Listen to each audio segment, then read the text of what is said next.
Vamos cantar.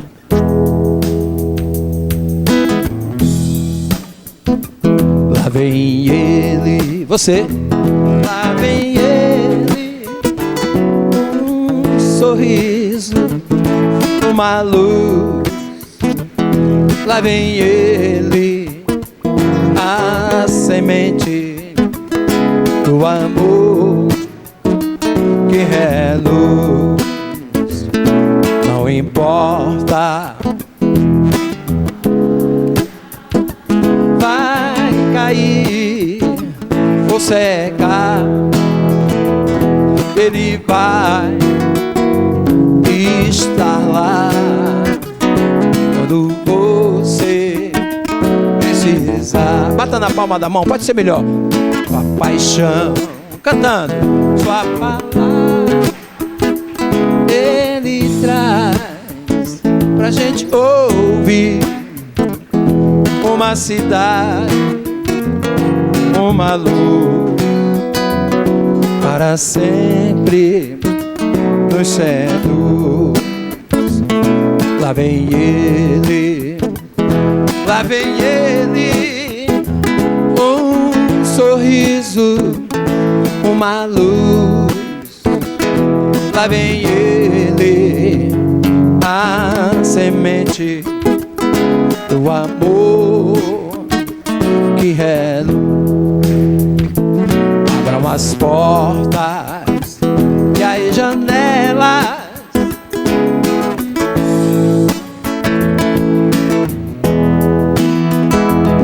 tenha calma, tranquilize a alma. Sua palavra vai te tocar. Do outro lado, a mensagem. Pro outro lado a gente vai. Solidão nunca mais. Lá vem ele, você na mão, bata forte.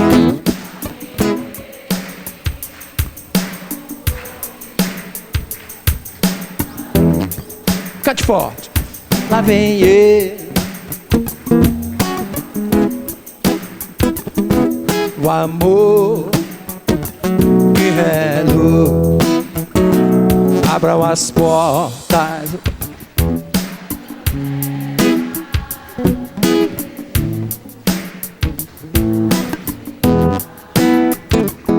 Tenha calma, tranquilize a alma. Sua palavra vai te tocar. Vamos saindo. Lá vem ele, só você.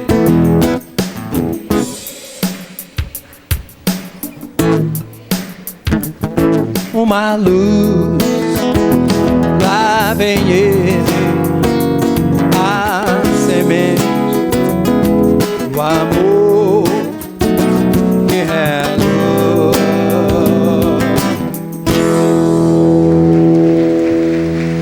Obrigado. Obrigado. Obrigado. Boa noite. Boa noite. Vamos orar. Vamos elevar os nossos pensamentos ao alto e pedir forças diante daquilo que nós julgamos que estamos passando e que está nos machucando. Senhores Espíritos do bem, que representam Jesus nesta casa, aqui estamos aguados de todos os lados. Aqui estamos vindos de tantos quadrantes desta cidade ou de outras, na expectativa de termos alívio aos nossos corações, que tem sido espancado, maltratado por alguma dor, seja ela de cunho físico, espiritual ou emocional. Pedimos força. E talvez, quem sabe, compreensão para essas lutas, para que melhor compreendamos o porquê ou para quê. Importante, no entanto, é que tenhamos as nossas forças renovadas, a nossa paz reforçada, ou se ela não está presente, que seja sedimentada. Esperamos sim que nos venha uma lufada de recomposição, uma injeção de ânimo, um sacudir de esperança, para que ao término do nosso encontro possamos, senhores espíritos do bem, do amor, da caridade, possamos estar de pé, firmes e fortes, para continuarmos caminhando nesta vianda, nesta senda que escolhemos, ou que involuntariamente pensamos que não escolhemos, mas que é reflexo sempre das nossas escolhas e decisões. Assim, sejam conosco, em nome de Jesus e de Francisco de Assis, agora e por todo sempre.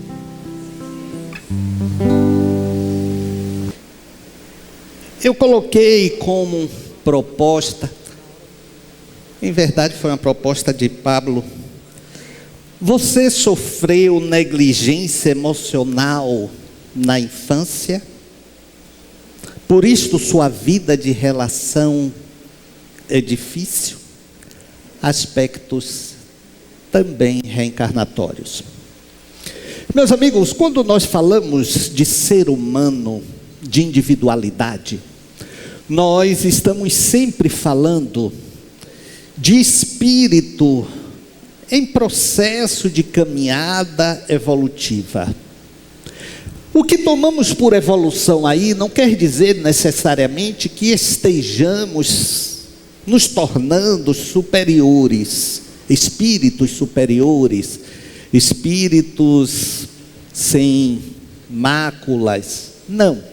Estamos falando em evolução em termos de conquistas de toda a natureza, habilidades artísticas, habilidades profissionais nas mais variadas áreas, e também, é claro, evolução moral, conquistas de sentimentos.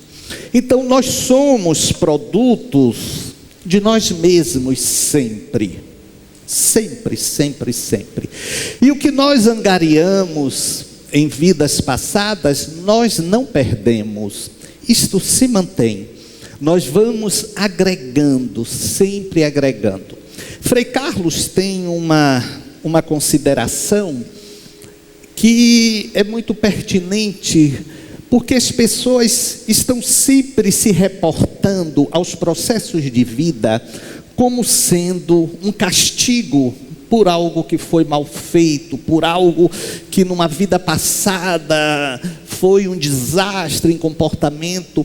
Não, ele diz que nós somos colocados diante de situações que fracassamos, para que essas situações sejam refeitas, reconstruídas. E dentro desta perspectiva, é que nós efetivamente enfrentamos as dificuldades peculiares à nossa atual existência.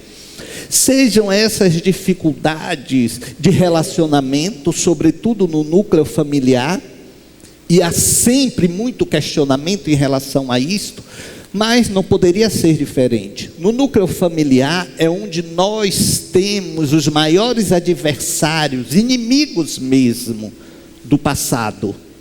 É por isso que muita gente se queixa, mas olha, as pessoas, fulano, fulana, olha, fora de casa é uma maravilha, oh, que pessoa espetacular, mas dentro de casa, ainda há quem diga, é um cavalo batizado.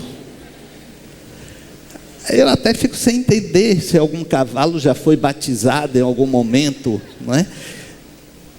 Mas quando as pessoas me dizem isso, eu digo, claro, é exatamente nesse ambiente, porque quanto mais, é como se fosse um epicentro, quanto mais próximo você como epicentro, quanto mais próximo deste epicentro estiverem as pessoas, maiores são os compromissos. E à medida que esse epicentro se distancia, menores são os compromissos.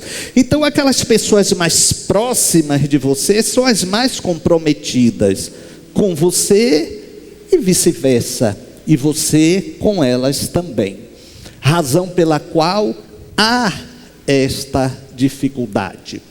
E ao reencarnarmos, nós temos sim, estamos sim neste processo de reparação, mas guardamos as reminiscências do passado, guardamos as impressões da convivência do passado, e isto aparece no dia a dia, coisas até que nos censuramos.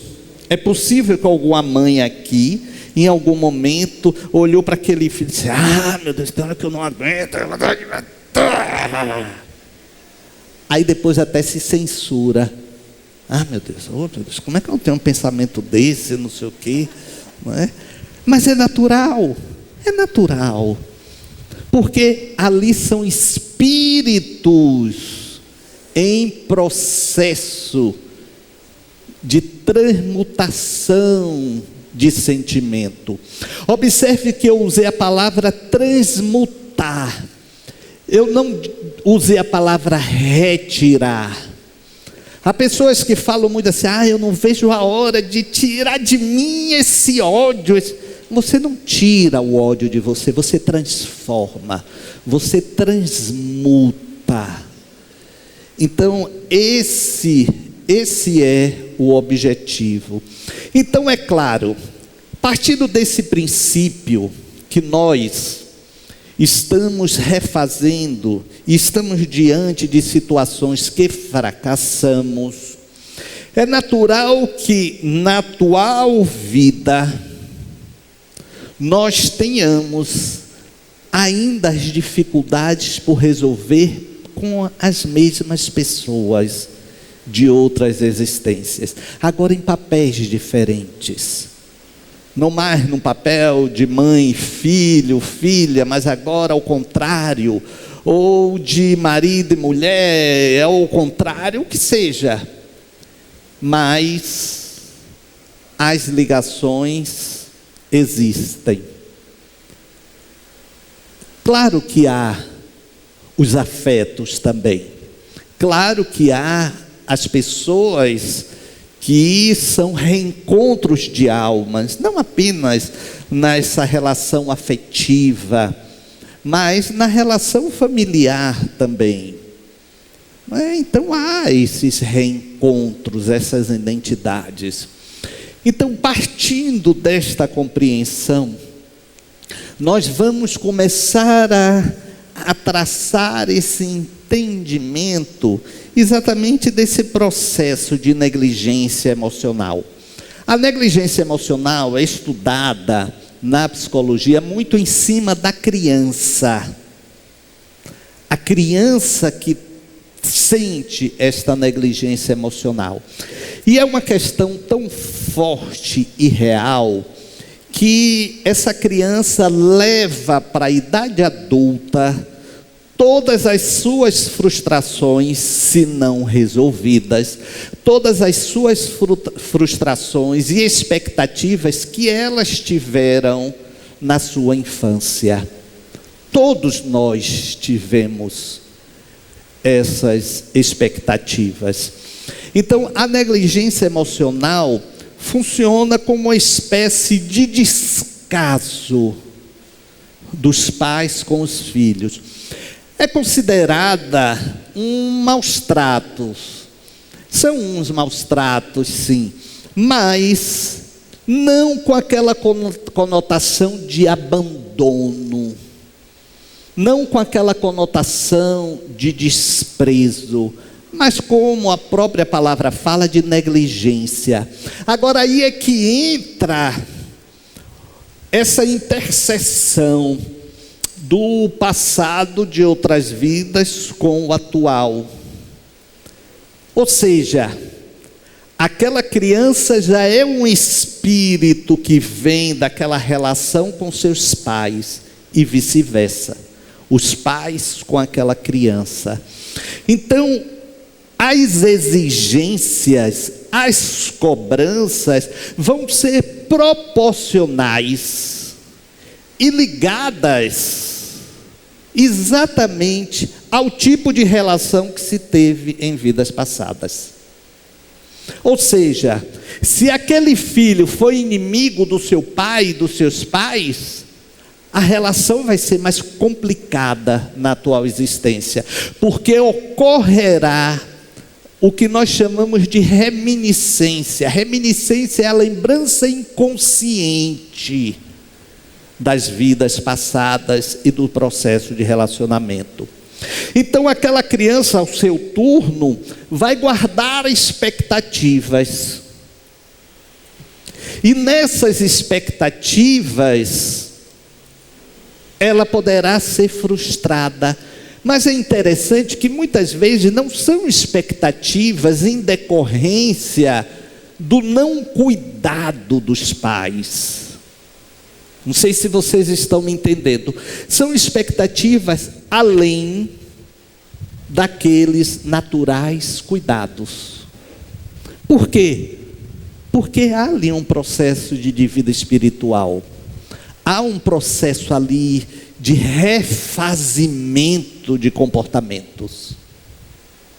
Mas também, por outro lado, cada um de nós guarda em si expectativas próprias, porque somos seres de faltas, somos seres humanos de buscas, sempre algo está nos faltando, desde criança.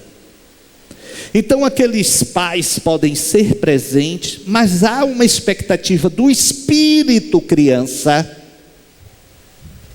maior ou diferente da expectativa de outras crianças. Quantos pais já não disseram assim, ah meu Deus, ou pensaram, ou conversaram entre eles, coisa do tipo, ah meu Deus, você olha, se fulaninho, o filho, ou a fulaninha, fosse igual o filho de fulano e de fulana, hein? Aí o outro complementa, ah, aí seria o céu. Mas só que as dívidas são diferentes. Até no mesmo núcleo, eu sempre brinco que o segredo mais bem guardado de vocês mães é quem é o filho predileto ou a filha. Toda mãe que é questionada diz, não, é igual, é mentira. É mentira. Sabe por que é mentira? Pela própria lei de afinidade.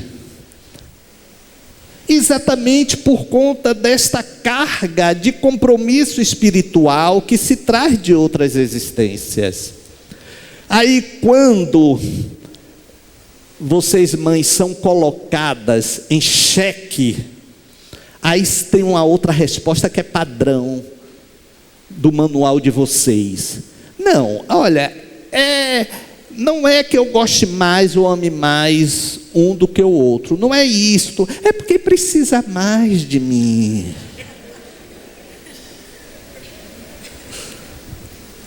Precisa mais, conversa. Aí já é afinidade disfarçada. Tem um ali que a carapuça coube assim, redondinha. Mas é natural. Isso com os pais também. É natural porque estamos lidando com almas em desfile, até o nome de um livro. Estamos lidando com almas que caminharam ali juntas. Então há realmente diferença dos laços afetivos. E já começamos a perceber aí a bênção que é o esquecimento. O esquecimento reencarnatório, onde todo mundo se queixa. Eu gostaria de saber, porque se eu soubesse seria mais fácil para resolver. Não, não queira saber. Não queira saber. Já pensou se você soubesse que a pessoa que está aí do seu lado, que você está abraçando, que você está... Por exemplo, estou vendo aquele casal ali, que está abraçadinho. É você mesmo, não adianta olhar para o outro lado não. Já pensou? Sempre coloco ela, mas vou colocar agora, ela assim, a mulher, vocês mulheres, vou colocar ele. Já pensou se ele descobrisse, lembrasse que numa vida passada, ela o matou, para ficar com tudo dele, porque ele era muito rico, e ainda o matou, para ficar com o irmão dele, que hoje veio como pai dela. Olha que confusão não seria. Olha que perturbação da desgraça não seria isso. Eu já contei aqui a vocês mais de uma vez, e toda vez que eu falo, porque foi algo que me veio assim, não foi lido em livro, nem de ouvir falar, de um cidadão que queria, porque queria saber o que ele foi no passado, ele queria fazer uma regressão. Eu disse, deixa quieto. Não, mas eu quero porque vai ser mais fácil, eu vou evoluir mais rapidamente. Eu disse, não vai nessa não. Tanto quis que teve uma imersão, uma vida passada, e descobriu exatamente isso que eu coloquei em tese ali para aquele casal. Quanto tempo vocês estão juntos a propósito? 2 anos? Poxa, então estão bem, porque ele ainda está assim, pegando você, abraçando, trazendo para perto. Graças a Deus.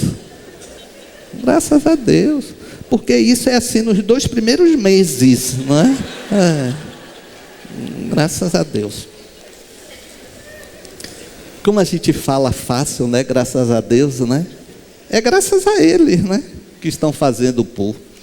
Aí esse cidadão teve essa imersão, a vida passada, e descobriu que a mulher o matou para ficar com um mercador que tinha ido pernoitar na casa deles. E que esta mulher, na atual reencarnação, era de novo a mulher dele. E o mercador traidor era o irmão. E que ela o tinha matado jogando água fervente no ouvido. Eu falei assim, mas meu Deus, se mata. Eu acho que ele deve ter se estribuchado e o outro deu umas cacetadas, né? Porque, só água fervente. Aí ele veio, né, me contando isso, agora com o inusitado. Como é que eu faço para esquecer, Medrado? Eu não quero mais lembrar disto. Eu disse, mas você não queria tanto? Sim, Medrado, mas olha, todo domingo estamos juntos. Eu fico jogando as coisas no chão para ver se meu irmão está futucando minha mulher. Quer dizer, virou um fantasma. Ele disse que passou a dormir com o travesseiro sobre a cabeça. E que um dia ele acordou com barulho, a mulher tinha tropeçado lá na mesinha de cabeceira. Aí ele ligou a luz assim rápido, ela estava com um copo d'água, ele gritou, vai fazer o que com isso? Vai fazer o que com isso? Ela disse, eu vou tomar meu remédio, estou com enxaqueca. Ele, Medrado, eu não quero continuar passando. Eu falei assim, mas eu te disse o quê? Deixa quieto. Deixa quieto. A vida dele se tornou um inferno, porque ele não conseguiu racionalizar, porque os sentimentos se sobrepõem muitas vezes, não é? Então, o véu do esquecimento tem esse grande objetivo, para que espontaneamente façamos essas reparações e essas reconstruções. Então, muitas vezes, nesse processo, as cobranças são severas. As cobranças dos filhos com seus pais. As cobranças entre vocês, entre o próprio núcleo familiar uns com os outros. Então, aquela criança pode começar a ter uma perspectiva diferente. Está faltando algo mais. Ela não quer apenas aquela atenção paternal, ela quer mais. E é aí, nesta frustração, que aparece a negligência emocional involuntária, porque os pais não estão negligentes, mas porque a demanda daqueles filhos são demandas além, digamos assim, do espectro normal do dia a dia. Então vamos trazer isso para nós. Pessoas da faixa etária acima dos 40 guardam, de um modo geral, essas frustrações em relação aos seus pais, porque estavam esperando algo mais e não teve aquele algo mais, aquele gesto de proteção, de atenção, de carinho, aquele até eu dizer eu te amo. Então, os nossos pais, acima dos 60, considerando mais essa geração, também não tiveram ao seu tempo o que nós estávamos esperando que eles tivessem conosco.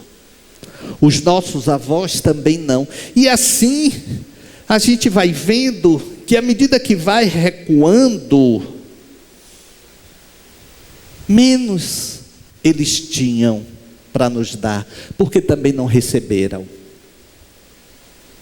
Então nós crescemos naquela expectativa e levamos para as nossas relações exatamente essas faltas, mas isso de uma maneira inconsciente, não de uma maneira consciente. Os estudiosos dos processos pediátricos no campo da psicologia, eles dizem que 3 aspectos são fundamentais para que possamos conduzir bem uma criança: amor, proteção e estímulo. Toda criança precisa se sentir amada, se sentir protegida e ser estimulada. Então, quando nós, acima dos 40, 50, buscamos esses 3 aspectos da nossa própria evolução emocional, nós vamos ver que não temos registrado, torna a dizer, de um modo geral, esses 3 aspectos. Algo nos faltou. Algo nos faltou. Talvez por excesso de machismo dos nossos pais, por um excesso de submissão das nossas mães, no sentido de romper aquela barreira do segundo lugar, porque vocês vão lembrar que o conceito de um bom pai era de não faltar nada em casa. Olha, seu pai tem 1000 defeitos, mas nunca deixou faltar nada em casa. Então observe, aí já se estabelece que o afetivo era quase nulo, o material que era importante. Ou então, a mãe dizer coisas do tipo: mas você não sabe, seu pai é assim mesmo. E você vai aceitando sem reciclar.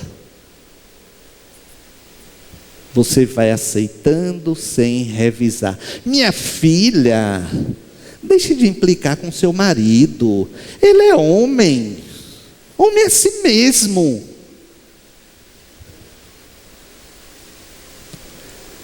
E você não aceitava, mas engolia e não reciclava. E isto é passado. Você repassa porque você não aprendeu. Os sentimentos também são aprendidos. Mas olha, essas coisas não precisam dizer não. A gente demonstra, muito pouco provável. Quem não diz que ama, de demonstrar que ama, na razão direta da expectativa do outro, da outra. Não. Tem que dizer. Porque no seu conceito, amar é trazer o pão para casa todo dia. Mas para outra pessoa não. Então, esses três aspectos, quando nos faltam na infância, vão também nos faltar na idade adulta para oferecermos aos outros. E o pior, em toda a vida de relação, não apenas a vida de relação familiar, mas na vida de relação profissional, na vida de relação entre vizinhos, na instituição filantrópica, onde você estiver ou aonde você for, sempre vai estar um déficit. Sim, Medrado, então, o que fazer? O que fazer é você se deparar com essas deficiências, confrontar. Meus amigos, nós não conseguimos combater aquilo que nós não conhecemos. Se você sente uma dor abdominal, você já tomou o seu antiespasmódico, o seu Buscopan, o Diaba 4, seu chá de ervacidreira misturado com alumã. Minha mãe adorava chá de alumã. Meu Deus, é uma coisa amarga, desgraçada. Mas ela também gostava de jiló. Eu não concebo alguém gostar de jiló. Alguém aqui gosta de jiló?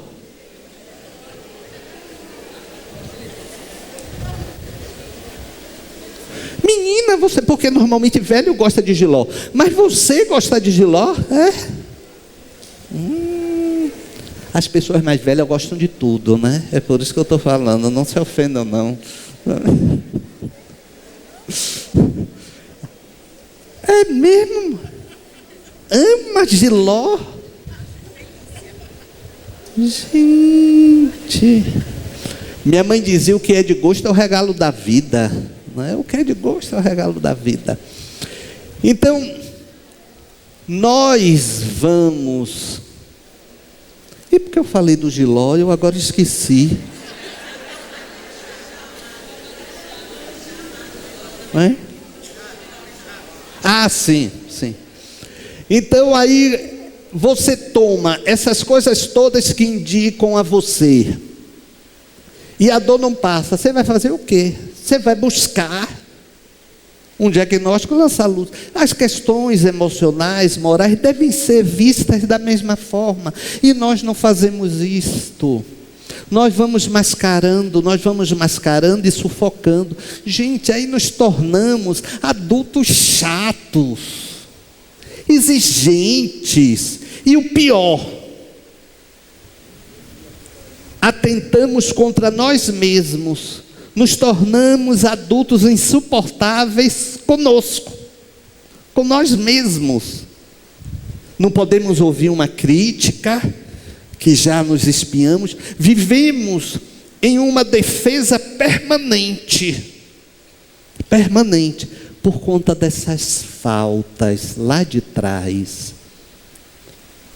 Olha, é difícil eu confiar em alguém. Eu não sei o que é. É porque você esperou em algum momento, lá na sua infância, por determinadas vindas de afetos que você não recebeu. Então ninguém merece confiança. Ninguém merece confiança. Então, como eu disse, nós nos tornamos pessoas de faltas e de buscas.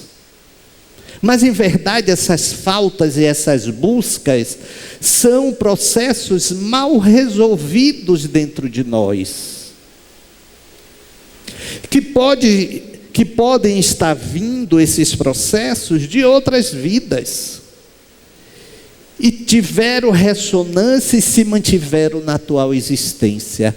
Então aí está o desafio de você se bater e, poxa, porque realmente eu não lembro. Quer dizer, eu lembro e não digo a pessoa que eu lembrei dela, que eu senti falta.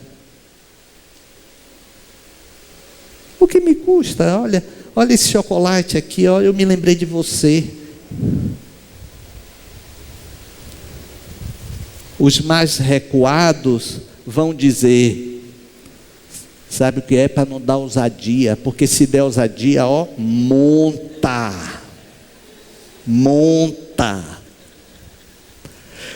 Vocês observem que nós temos uma preocupação muito maior com a representatividade nossa para o outro e nunca nossa para nós mesmos. Queremos interpretar um papel para o outro ser, para outra pessoa, porque o conceito é este: você tem que buscar o alinhamento aos conceitos seus, do seu bem-estar, dentro do que seja ético, dentro do que seja legal. Então, voltando à consideração, então eu vou, para abrir para vocês para a pergunta, então eu vou, em nome do estar bem com os demais, não estar bem comigo? Por quê? Eu só vou estar repercutindo as minhas carências, e aí eu vou compensar de todas as formas. Então, se você lembra de alguém e diz que sentiu falta, por que não dizer? Até aquela pessoa que não lhe diz nada, porque também tem isso, que nada, não faz, também não vou, vai te lear, estou aqui para isso. Aí a pessoa, com o mau humor, com a falta de educação dela, contaminou você. Não. Seja você a expressão de você, daquilo que você quer, daquilo que você gosta, daquilo que você...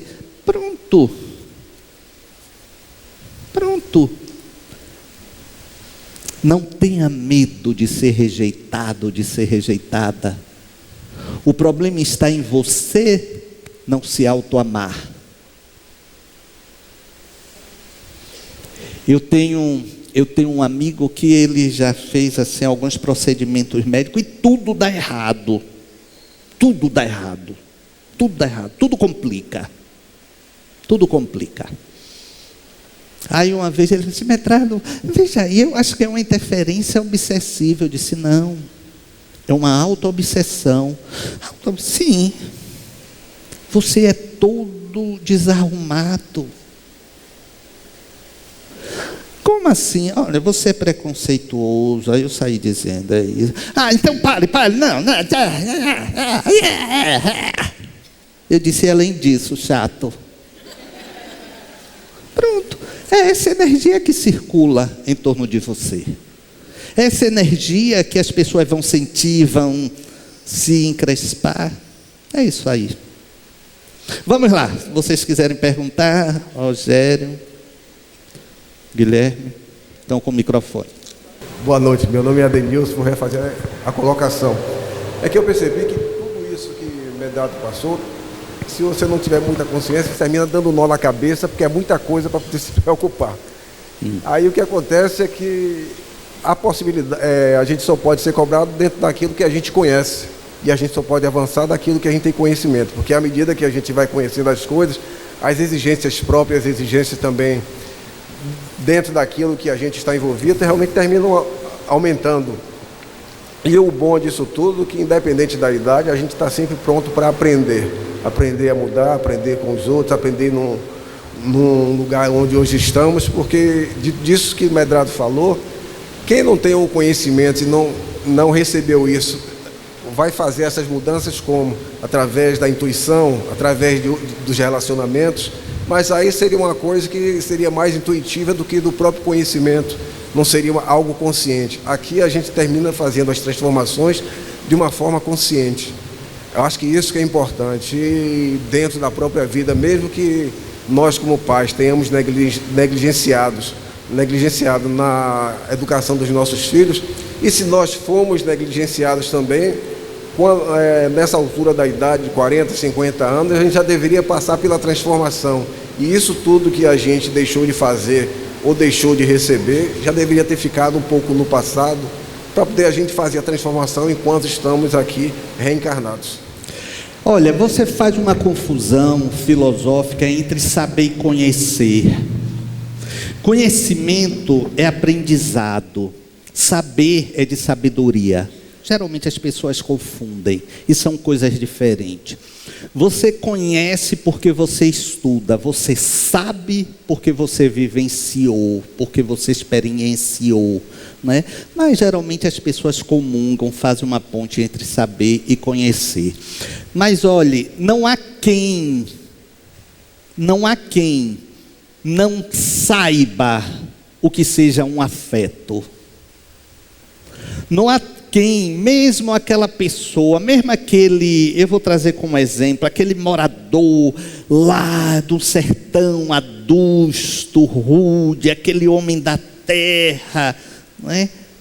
Ele vai saber o que é dar atenção, ele vai saber o que é orientar um filho.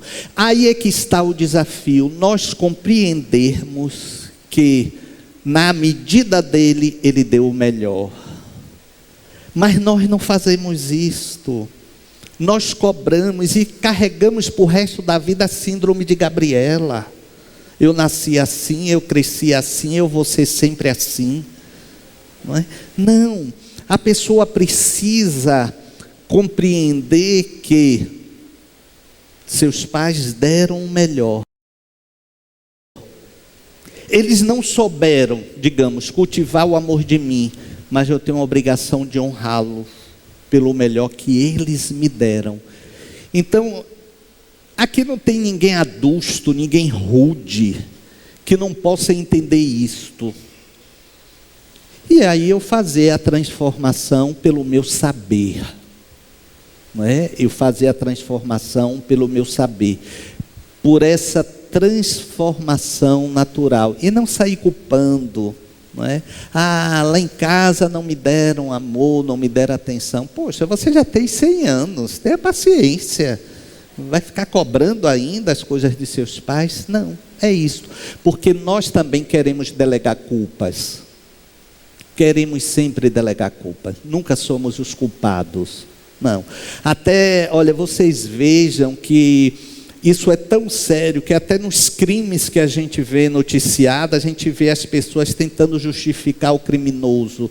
Não é perguntando, mas tem que ver o que foi feito. Não. Crime é crime. Crime é crime. Não precisa ver o que foi feito. É um crime, ali estabelecido. Então, a gente vê, no caso de estupro, por exemplo, você precisa ver a roupa que a menina estava. Não tem que ver nada, ela anda como ela quer. Então, o cidadão cometeu o crime, é crime. Pronto. Não se discute. Então, nós temos que estar sempre justificando, sobretudo quando temos interesse afetivo no processo, não é? Boa noite, Medrado. Meu nome é Ana Emília. Eu não tive realmente amor da minha mãe comigo. Eu tive outro irmão, ele é mais velho, 2 anos do que eu, ele teve meningite. Quando eu nasci, logo depois ele teve a meningite. E aí, quando eu comecei a ter noção assim de criança, eu senti aquele distanciamento da minha mãe. Eu não me lembro dela ter me dado um beijo na vida, ter me colocado no colo. Agora, eu me apeguei muito ao meu pai, e eu tive isso de meu pai. Tive muito amor dele. Tanto que minha mãe, tudo ela me batia. Tanto dia que minha avó disse a ela assim, mas tudo você bate, Ana? Aí ela disse assim, você também me batia. Mas não justifica, né, Medrado? É aquela coisa que você fala, não achou, mas não deu. Ninguém dá o que não tem. Mas ela tinha amor ao meu irmão. Aí nunca fez um aniversário para mim. Aí um dia eu disse a ela assim, você nunca fez um aniversário para mim. Eu já estava casada até. Ela disse, mas você teve tudo. Eu disse, mas não tive amor. Ela fazia assim, a banana de Manolo, que meu irmão chamava Emanuel, mas a gente chamava ele de Manolo. A maçã de Manolo, a banana de Manolo, tudo era assim. Aí quando eu casei, que eu tive meus filhos, eu tenho uma filha aqui, ela faz testemunha. Eu procurei dar o melhor, o que eu não tive da minha mãe, eu passei para meus filhos. Eu tive um casal, tenho um casal. Então eu me dediquei assim, aquela coisa que eu não tive, eu passei. Então eu acho assim, porque você não achou, você não deu. Eu fiz ao contrário com os meus, entendeu? Hoje meus filhos são meus amigos. Essa daqui tem um cuidado em excesso comigo. Ela está com os olhos fechados, achando que você está pagando o maior mico. Mas ela é uma filha excelente. Como filha, ela não tem defeito, e meu filho também. Mas cada um é diferente do outro. Não é porque ser homem e tudo, ele é mais assim com o pai. Mas ela é assim, uma filha que ela não tem defeito. Como filha, para mim. Ela é a preferida. Não.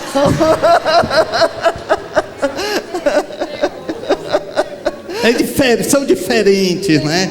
São diferentes. Não, mas o outro também é mais carinhoso. Ela não é pegajosa. Já o outro é muito carinhoso comigo. Me abraça, me beija. Tá vendo o que é que está faltando? É freudiano o que eu vou lhe falar.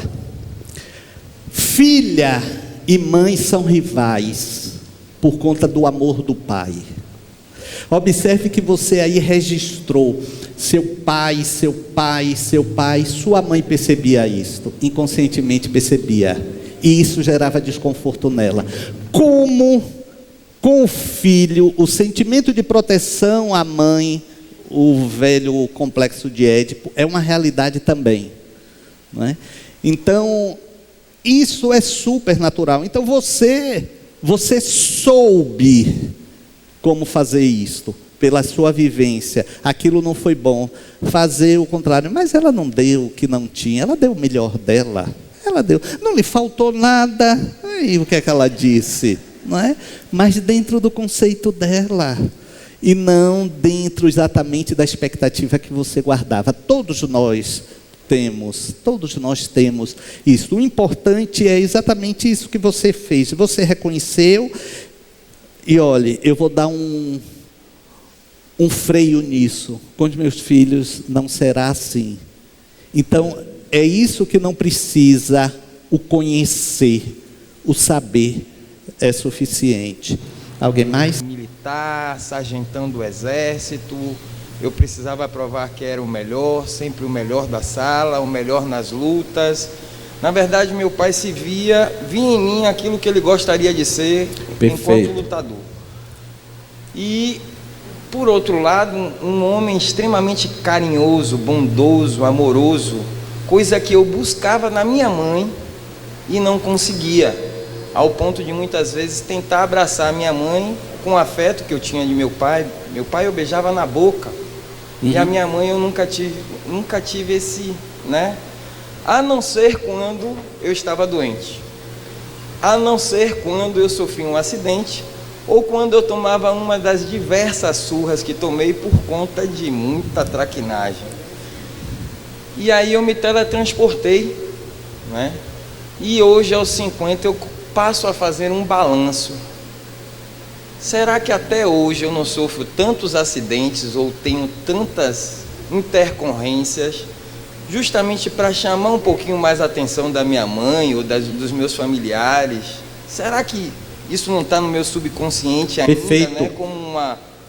E aí eu queria fazer esse testemunho e te perguntar, Medrado, né?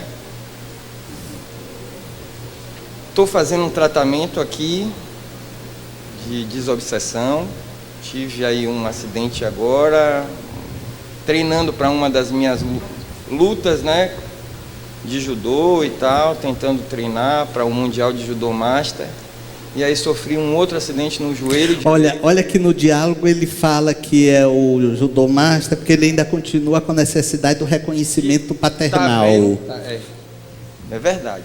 Mas nós somos 6 anos produtos de desencarne, sempre. Um desencarne de um homem espírita, praticante, foi presidente da Associação Médica Espírita da Bahia, e que tirou tantas pessoas da depressão, nunca bebeu uma gota de álcool, nem tampouco usou drogas junto comigo. Sempre tive vontade de beber um cálice de vinho com meu pai, nunca tive a oportunidade. E de repente essa pessoa que tirou tantas pessoas da depressão com uma clínica de medicina do exercício, trabalhando no âmbito da prevenção, da saúde, da longevidade saudável, se encontrou há 6 anos atrás num processo depressivo, fez todo o tratamento e não teve jeito.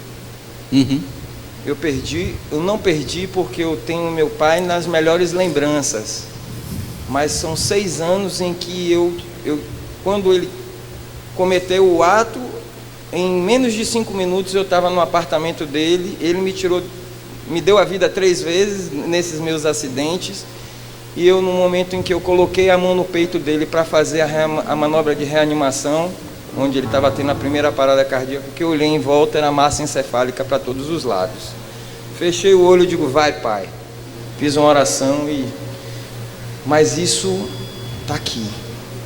Eu carrego comigo isso, e muitas vezes eu me culpo por não ter dado para ele naquele momento aquilo que ele sempre fez nos meus acidentes. Mas eu não sou Deus, né, Medrado? Chegou a hora, quem sabe. Sei que ele está trabalhando e continua trabalhando. Como é seu nome? Geraldo Fagundes. Geraldo, olha, a culpa sempre se estabelece em qualquer situação da perda de um ente querido próximo. Sempre se estabelece, seja qual for o motivo. Seja qual for o motivo. Nós temos a mania de achar que poderíamos ter feito mais. Em todos os aspectos da nossa vida, sempre achamos que poderíamos ter feito mais. Exatamente porque nós temos certas travas, mas naquela situação, o melhor foi o que você fez. Então, eu sempre digo o seguinte, as pessoas falam assim, porque há 10 anos, Medrado, eu vejo assim, naquela época foi o seu melhor. Hoje você não faria porque o seu melhor já tem uma perspectiva diferente, não é? Então, olhe, você queria isso de sua mãe, isso é fato, isto é fato. Olha, nós buscamos na realidade, na realização de episódios e eventos, aquilo que nos gerou em algum momento prazer ou a busca daquele prazer. Ter a atenção de sua família era motivo de você e de sua mãe de ter prazer. Então, quando aquilo acontecia, quando você estava doente, então como você pode gerar, você foi preciso e cirúrgico, como você, isso também é freudiano, como você pode gerar isto? Você gera isso através exatamente de busca de situações análogas para ver se você tem aquele momento de prazer, não é? Então, o momento da satisfação. Olhe, isso é tão fato. Mas olha, uma das coisas que destravam esse processo é fazer exatamente o que você fez. É você não botar para debaixo do tapete, é você dizer, você vai ver como você vai destravar isto. Porque quando a gente fala, inclusive, é o caminho de liberação. Por isso que é bom falar até sozinho. É bom falar sozinho. Não é você fazer sua caminhada e falando, reclamando, brigando. Você aqui agora. Oi, Medrado. Meu nome é Raimundo. Certo? Eu não vou fazer reclamação não, vou fazer um testemunho. Que eu sou uma pessoa feliz. Porque eu tive um pai formidável. Que já desencarnou em janeiro de 2001. Uma mãe também formidável, que tudo que eu sou eu agradeço a ela. Eu dizia, meu pai traz as coisas dentro de casa, você nos encaminhou na vida, certo? E também eu procurei, apesar de meu pai não ter sido, meu pai sempre esteve presente em minha vida, minha mãe também, mas não eram pessoas carinhosas de botar no colo, de beijar. Olha as nossas faltas, as nossas buscas, né? Somos seres de faltas mesmo, né? Mas em compensação, eu tenho um filho e uma filha, eu sou uma mãe para os dois. Boto no colo, beijo, digo que amo toda hora. Chega a ser chato, né? Chega a ser chato. Tá entendendo? Então, é uma realização para mim, meus filhos. E eu me realizei como filho porque meus pais foram a dádiva que Deus me deu. Meu pai foi um homem super caridoso, super humano. Tá entendendo? Era uma pessoa assim, uma pessoa que se ele tivesse R$1 na mão e você passasse e pedisse, ele dava e ficava sem. Ele era bancário. Oh meu Deus, por que ele não frequentou a Cidade da Luz? Tudo que eu quero de uma pessoa. Não é. Ele era bancário, mas tinha muita amizade. E o que ele já operou e fez parto, sem ser médico, porque ele saía pedindo aos amigos deles todos. Tem um fato de Dr. Fernando Filgueiras, o finado Dr. Fernando Filgueiras, operando uma pessoa que ele trouxe do interior de câncer. Aí Dr. Fernando fazia, o Birachara, quando é que você vai me pagar? Ele dizia, quando eu me formar. E aí os dois davam a maior risada. Quer dizer, é um testemunho, não estou aqui fazendo nenhuma reclamação da vida. Pelo contrário, Deus foi muito bom comigo nessa encarnação. E eu só tenho a agradecer.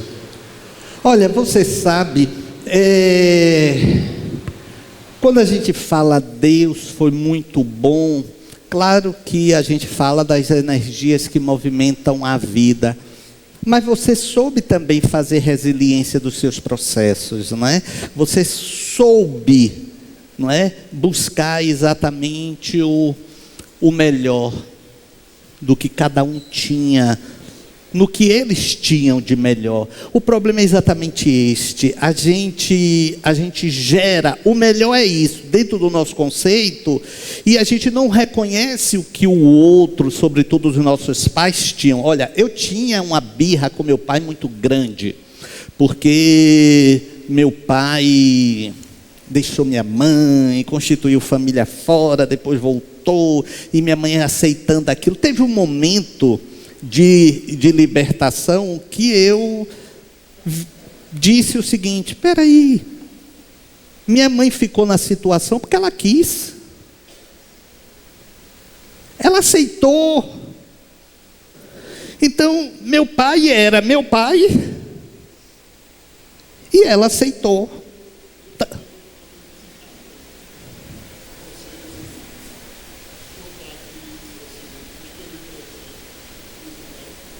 Não, meu pai bateu na minha casa e meu pai ficou sob as minhas expensas até o final da vida.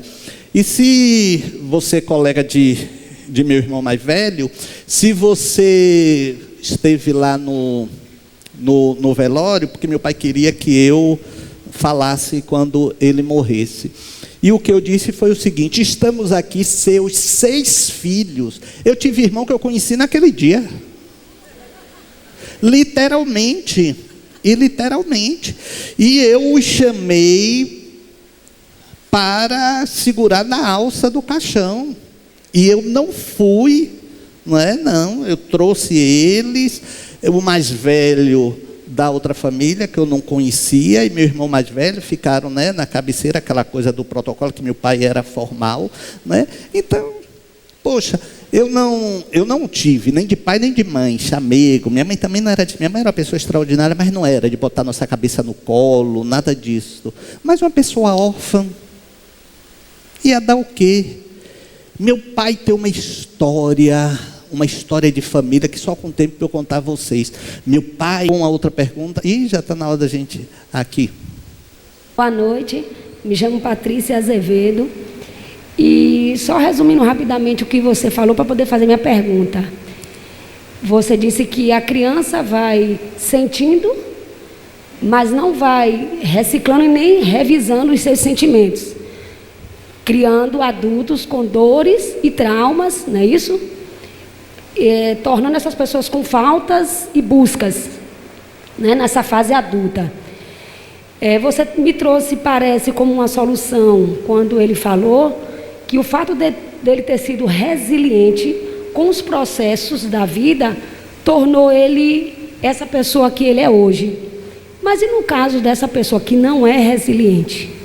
O que é que pode ser feito na prática para a tentativa dessa revisão, dessa reciclagem desses sentimentos, para que possa se tornar não mais aquele adulto chato, problemático, como você mesmo falou aí? O que é que pode ser feito na prática? Sim. Olha, aí entra os processos reencarnatórios das individualidades espirituais. Aquela pessoa que não soube fazer resiliência porque talvez o grau de diferença, de querela, de animosidade, de inimizade com o núcleo familiar pudesse ser maior do que o grau dele foi com o núcleo familiar dele. Entende? Então, não é uma questão, digamos assim, poxa, um fez, outro não fez, por quê? Porque um foi mais sabido, não. Aí estão os sentimentos espirituais envolvidos naquele núcleo de relação. Então, o que fazer? Gente, nós sabemos, porque nós admiramos as faltas em nós. Nós admiramos quando vemos, nós somos pessoas introspectivas, e admiramos quando percebemos uma pessoa extrovertida. Gente? Poxa, fulano é tão extrovertido, tem horas que eu gostaria até de ser assim. Nós sabemos o que nos falta.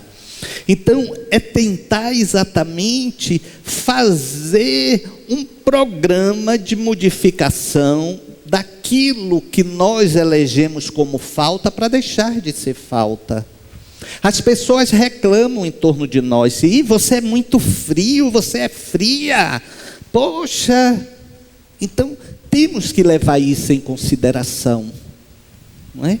Então você vai em ouvir alguém, aí de repente fala assim: poxa, diga o que você sente. E eu realmente não digo não. Então é o conhecimento. Aí nasce o conhecimento. Então o conhecimento é você saber o que é certo porque você ouviu, porque você viu, e colocar na sua prática. Não é? Então, você Quando eu digo você, né, Tese, não é você. Você pode ser uma pessoa que não tem um hábito de, muito obrigado, por favor, tem muita gente que não tem. Passe a ter, porque você já sabe que isso é importante. Não é? Seja gentil. Uma vez, irmã Maria Angélica, uma das nossas mentoras, disse que a educação é o verniz do Evangelho. Você ser educado é o verniz, quer dizer, é o brilho do ser cristão. Então, faça você isto. Eu sempre conto aqui uma história de Rajneesh, que hoje é Osho, né? Ele mudou o nome.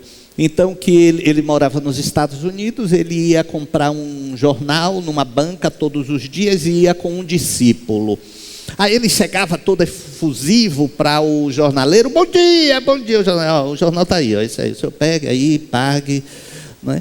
Aí um dia o discípulo virou e disse assim: poxa, mestre, que absurdo, deixe de dar bom dia a ele, o senhor sempre dá bom dia e ele não corresponde. Aí o mestre Rajneesh disse a ele: se eu deixar de dar, vai ser a certeza de que ele me modificou. Então eu fui contaminado por ele. Então eu quero modificá-lo, contagiando ele com a minha educação. Não é? Então, é tipo isto. Ok? Muito bem. Obrigado. Fica legal isso assim, não é? Eu gosto bem. Vamos fazer, sabe? Então eu sempre gostei muito de gente, de ver gente, de ficar olhando, de ficar assim, poxa, o que pode estar ali por trás daqueles olhos, daquela expectativa de vida. Sempre gostei. E cresci num lugar assim muito rico. Muito rico. É verdade, eu não falo isso com ironia não, com verdade mesmo. Não é?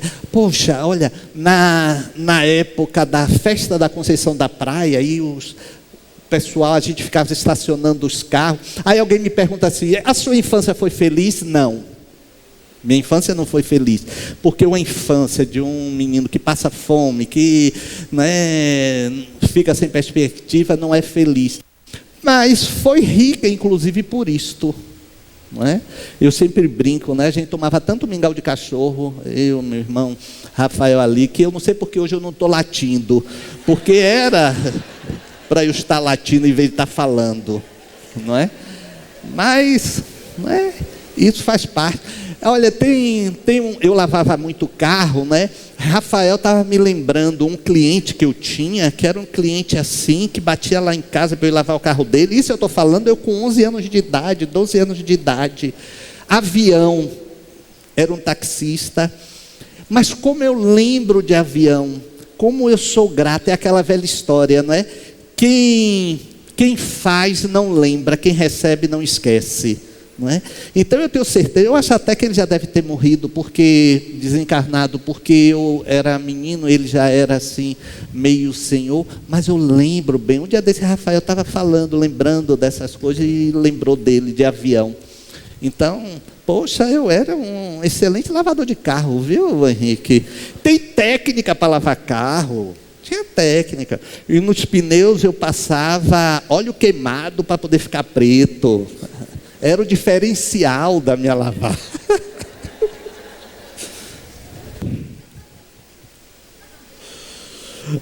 Deixa eu distribuir ali minhas flores rapidinho para vocês. Esse momento é importante.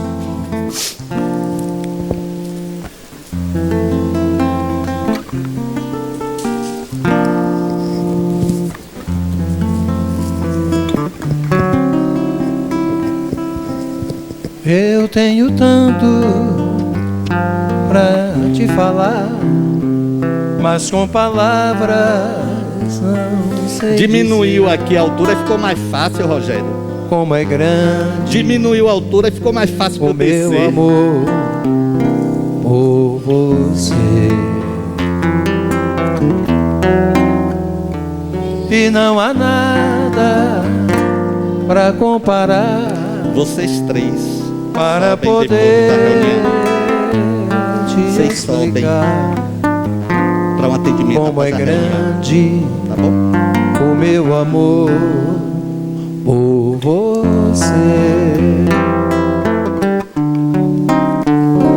Nem mesmo o céu, Minha costureira aqui. nem as estrelas, nem mesmo o mar, nem o infinito não é maior Hoje vai ser para sua que o filha. meu amor, nem mais bonito.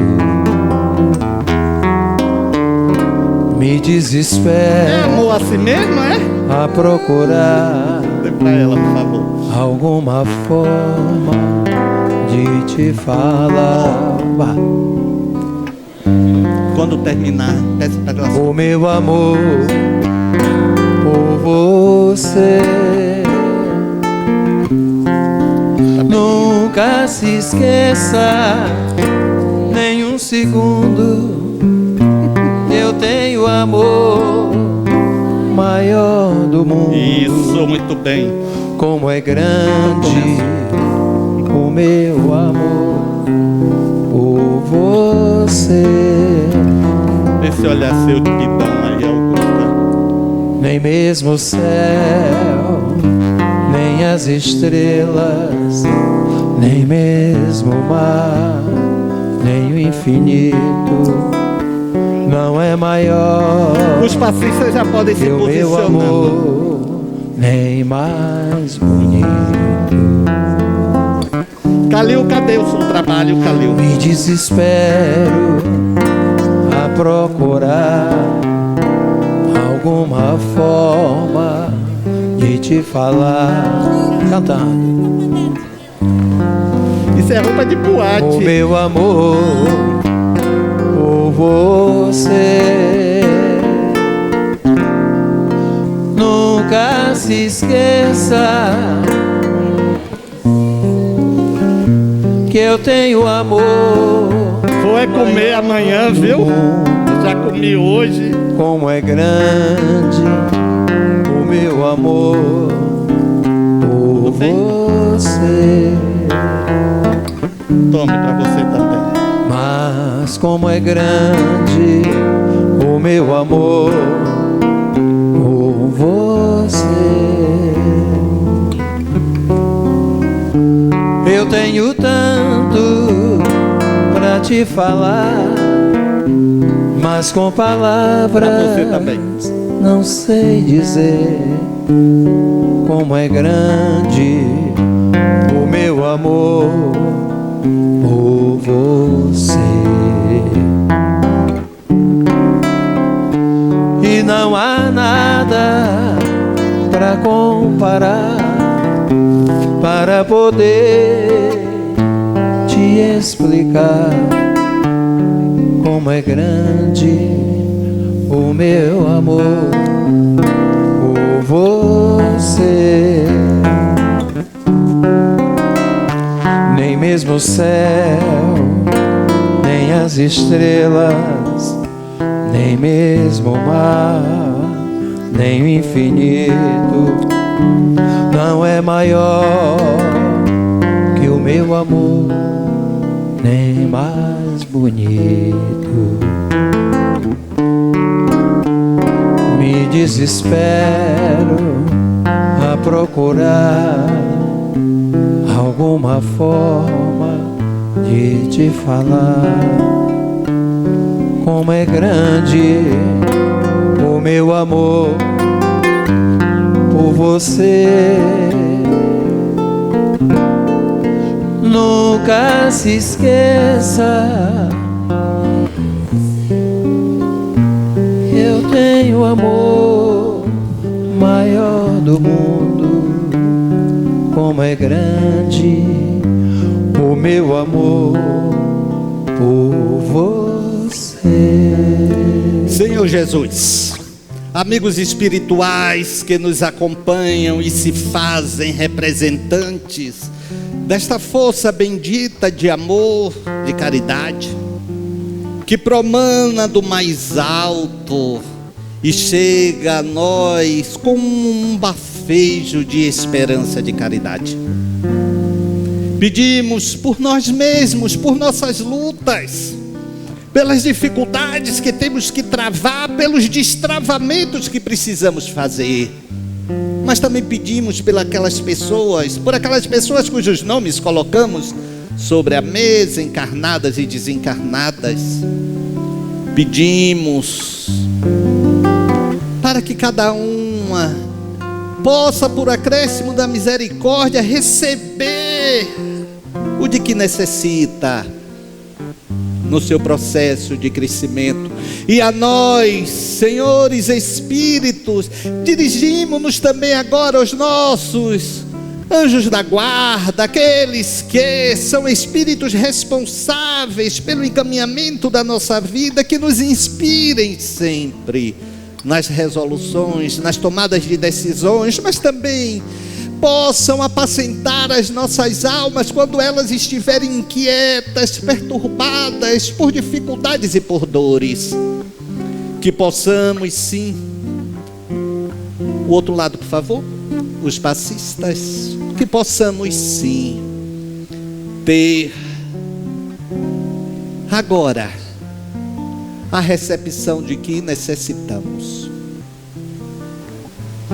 o auxílio indispensável ao que precisamos, para que compreendamos que mais do que luta, a vida é um desafio permanente de superação das nossas limitações e compreensão à luz da libertação.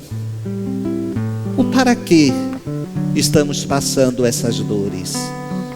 Que possamos não caminhar por essas vias cheias de cardos e espinhos, que são as vias das nossas vidas, indenes, alheios ao questionamento do para que isto e não o porquê. Para quê? Para quê? Precisamos sim de cada pedra no caminho, buscar o sentido dela, para que possamos desviar a rota, passar por cima, ou até compreender porque tinha uma pedra no meio deste caminho. Agradecemos aos passistas. E assim, Senhor, e assim, senhores espíritos do bem, pedimos com os nossos corações de joelho, não nos abandonem. Sabemos que nunca isto acontece, mas precisamos clamar pelo não abandono, para que não nos sintamos a sós diante das provas que temos que vencer. Sejam, portanto, conosco, agora e por todo sempre. Vão em paz e até a próxima.